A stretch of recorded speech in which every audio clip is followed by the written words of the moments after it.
नमस्कार दोस्तों, जय जोहार। मैं कौशल तिवारी और बिहनिया संझा में आपका स्वागत है।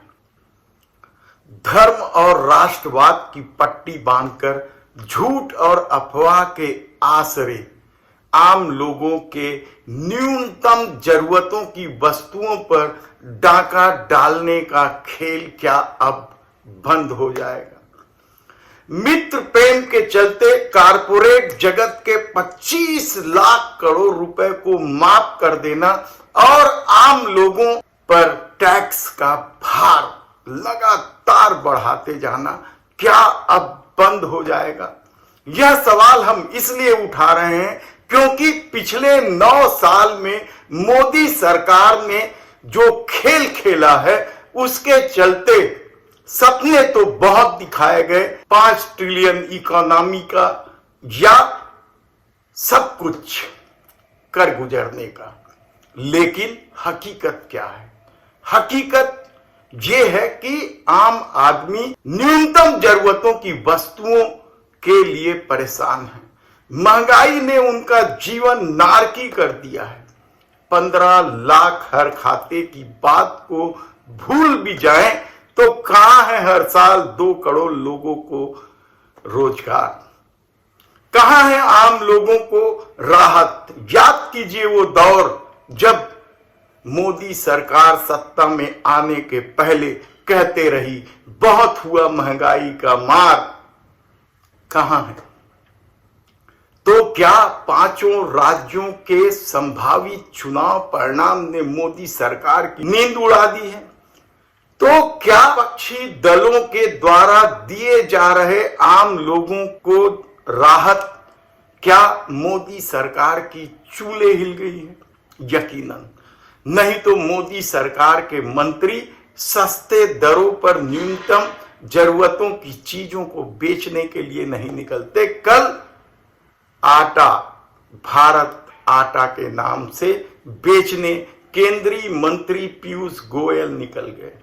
और यदि ये 5 राज्यों के चुनाव परिणाम भारतीय जनता पार्टी के विपरीत रहे, यानी 5 राज्यों में चुनाव वे हार जाते हैं, तो यकीन मानिए कि आने वाले दिनों में आपको खुद देश के प्रधानमंत्री नरेंद्र मोदी, गृह मंत्री अमित शाह न्यूनतम जरूरतों की वस्तुओं को बेचते सड़कों पर दिखाई देंगे, गैस सिलेंडर बेचते दिखाई देंगे।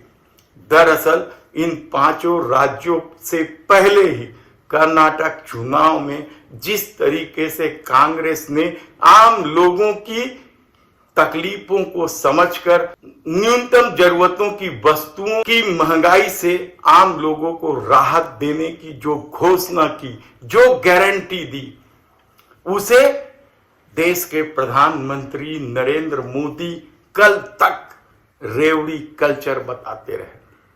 लेकिन इन 5 राज्यों में जब चुनावी सर्वे के नतीजे आ रहे हैं तो पता चल रहा है कि आम आदमी किस तरीके से महंगाई और बेरोजगारी से त्रस्त है। और शायद यही वजह है कि लोग अब जिसे मोदी सरकार रेवड़ी कल्चर कह रहे हैं उसी तरफ जा रहे हैं, क्योंकि वे अपना जीवन बचा लेना चाहते। तो क्या इतनी बुरी स्थिति में देश को ला खड़ा किया गया है?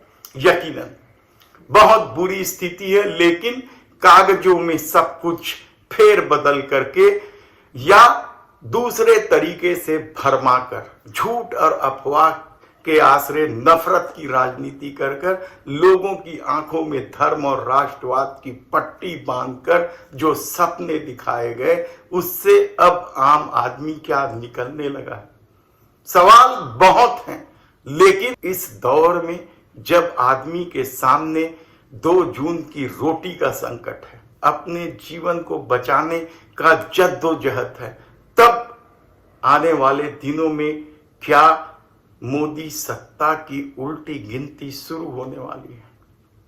राजस्थान, मध्य प्रदेश, मिजोरम, तेलंगाना और छत्तीसगढ़ में हो रहे विधानसभा चुनाव में क्या भारतीय जनता पार्टी का सुपड़ा साफ हो जाएगा?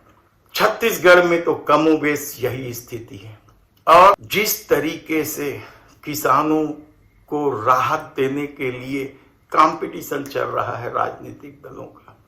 जिस तरीके से आम आदमी को राहत देने के लिए गैस सिलेंडर से लेके महिलाओं को नगद राशि देने की घोषणा हो रही है, वह साफ संकेत दे रहा है कि आम आदमी किस कदर परेशान है। और छत्तीसगढ़ में तो जिस तरीके से सत्ता फिर आ रही है, ऐसी संभावना व्यक्त की जा रही है, तब मोदी सरकार क्या सचमुच 2024 को बचाने के लिए सड़कों पर न्यूनतम जरूरतों की वस्तुओं को बेचने निकल जाएगी? छत्तीसगढ़ का क्या हाल है? छत्तीसगढ़ के पहले चरण का मतदान शुरू हो चुका है, दूसरे चरण के 70 सीटों पर मतदान है, और जिस तरीके से यहां किसानों को राहत दी गई है, 3200 रुपए प्रति क्विंटल में कांग्रेस ने धान खरीदने का दावा किया है, किसानों के कर्ज माफ करने का दावा किया है, गैस सिलेंडर में 500 रुपए सब्सिडी, और इसके अलावा गरीब लोगों के लिए, मध्यम वर्ग लोगों के लिए आत्मानंद इंग्लिश माध्यम की सरकारी स्कूल खोलने की बात कही है। क्या भूपेश सरकार पिछले प्रदर्शन को दोहरा पाएगी? कोई आश्चर्य नहीं है यदि इन मुद्दों के आसरे कांग्रेस अपने पिछले प्रदर्शन से भी बेहतर प्रदर्शन कर देती। हालांकि यहां भारतीय जनता पार्टी ने छत्तीसगढ़ के मुख्यमंत्री भूपेश बघेल को घेरने की कोशिश में कोई कमी नहीं रखी है, भ्रष्टाचार के कई तरह के मुद्दे उठाए हैं, लेकिन महंगाई और बेरोजगारी की तकलीफ से जूझ रहे आम लोगों के लिए क्या जरूरी है? कर्ज दर कर्ज परेशान किसानों के लिए क्या जरूरी है? और कांग्रेस ने इसे समझ लिया है, और यही भारतीय जनता पार्टी की चिंता का सबब बन गया है। इसके अलावा जो छत्तीसगढ़ की राजनीति में महत्वपूर्ण भूमिका का निर्वहन कर रहा है, वह है छत्तीसगढ़िया संस्कृति। छत्तीसगढ़, छत्तीसगढ़ी और छत्तीसगढ़िया, ये तीन बातें क्या अंडर करेंट के रूप में लोगों के दिलो दिमाग पर बैठ गया। बात है अभिमान के छत्तीसगढ़िया स्वाभिमान के। क्या यह नारा गांव गांव में लोगों के दिलो दिमाग पर बैठ गया है? जिस तरीके से सर्वे की रिपोर्ट आ रही है, जिस तरीके से लोगों का दावा है कि पहली बार ऐसा लग रहा है कि यह सरकार उनकी अपनी सरकार है, तो क्या सचमुच भारतीय जनता पार्टी को जो पिछली बार 15 सीटें मिली थी वह भी नहीं मिल पाएगी, या बहुत कुछ हुआ तो 20-25 सीटों पर सिमट जाएगी? ऐसे कई सवाल आपके मन में होंगे, लेकिन यकीन मानिए कि शहरी क्षेत्रों में भी, जहां भारतीय जनता पार्टी का प्रभाव क्षेत्र माना जाता था, वहां भी कांग्रेस ने जबरदस्त ढंग से घुसपैठ बना ली है। हालांकि पिछले चुनाव में भी राजधानी के 4 में से 3 सीटें जीती थी, और रायपुर जिले में 7 में से 6 सीटें जीती थी।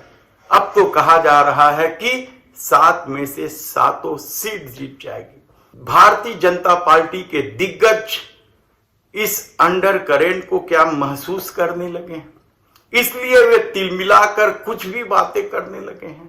भूपेश बघेल पर क्या सीधा हमला इसलिए हो रहा है कि वे छत्तीसगढ़िया मुख्यमंत्री हैं? कई तरह के सवाल इन दिनों छत्तीसगढ़ के चुनावी फिजा में हैं। पिछले 15 साल जिन चेहरों ने इस छत्तीसगढ़ में जो करतूत की, भ्रष्टाचार के नए नए कीर्तिमान स्थापित किए, उन्हीं चेहरों को भारतीय जनता पार्टी ने टिकट दे दी है। तो क्या वे तमाम चेहरे इस बार पराजित होंगे? कांग्रेस क्या नया दिख रही है? कई तरह के सवाल हैं। इन सवालों में सबसे महत्वपूर्ण सवाल है वे 5 चेहरे, वे 5-6 चेहरे, यानी आधा दर्जन चेहरे कौन कौन से हैं जिनकी वजह से भारतीय जनता पार्टी 15 सीट पर आई थी। हम आपको विस्तार से फिर कभी बताएंगे, क्योंकि दूसरे चरण में मतदान 17 नवंबर को है और इनमें से कई दिग्गज उसी 17 नवंबर के मतदान को लेकर तैयारी कर रहे हैं।